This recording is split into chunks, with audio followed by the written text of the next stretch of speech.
اتكلمنا قبل كده عن بعض الأحداث اللي حصلت في حياة الرسول صلى الله عليه وسلم قبل البعثة، من ميلاده وحتى بعثته.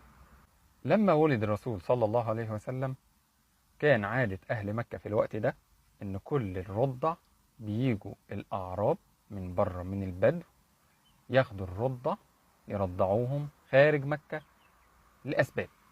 مكة طول عمرها ولحد النهاردة عرضة لانتشار الأمراض الغريبة، بالإضافة إن فيها جميع الجنسيات وجميع اللغات. فكان أهل مكة في الوقت ده بيبعتوا أولادهم الرضع مع البدو اللي عايشين بره مكة يرضعوا هناك لسببين.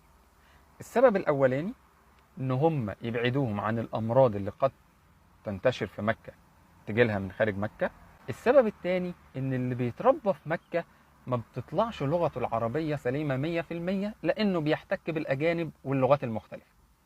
فجم قبيلة بني سعد، ومن ضمنهم السيدة حليمة السعدية وزوجها الحارث، عشان يشوفوا المواليد الجداد في مكة وياخدوا الرضع يرضعوهم بره مكة.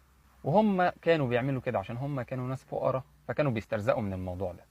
جت السيدة حليمة، لفوا على المواليد الجداد في مكة، فكانوا لما يشوفوا الرسول صلى الله عليه وسلم ويعرفوا ان يتم الأب ما يرضوش ياخدوه، يقولوا جده مش هيركز معاه زي ابوه، والام ما بتديش زي الاب، فيرفضوا ياخدوه. بس في الاخر لقت نفسها هتروح من غير ما تاخد رضيع ترضعه مع ابنها، فصعب عليها نفسها، فقالت لزوجها انا هرجع اخد اليتيم ده اكسب فيه بركه يعني، واللي يجي منه خير.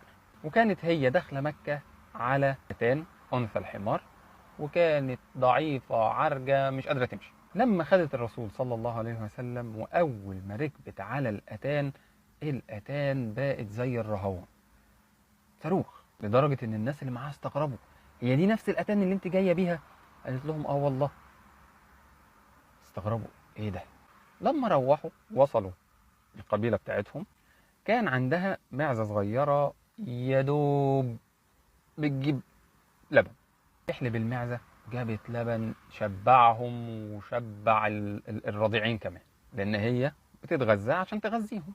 فضل الرسول صلى الله عليه وسلم زي ما قلنا عند السيدة حليمة لحد ما بقى عنده سنتين. المفروض لما الأولاد بيبقى عندهم سنتين بيرجعوهم لأهلهم. السيدة حليمة رجعت الرسول صلى الله عليه وسلم للسيدة آمنة، شافته وفرحت بيه، وأصرت السيدة حليمة إن هي تاخد الرسول صلى الله عليه وسلم وترجع بيه تاني بني سعد، عشان هي حبته وحبت وجوده معاه. وفضلت تلح على السيدة آمنة لحد ما السيدة آمنة وافقت. بعد سنتين لما الرسول صلى الله عليه وسلم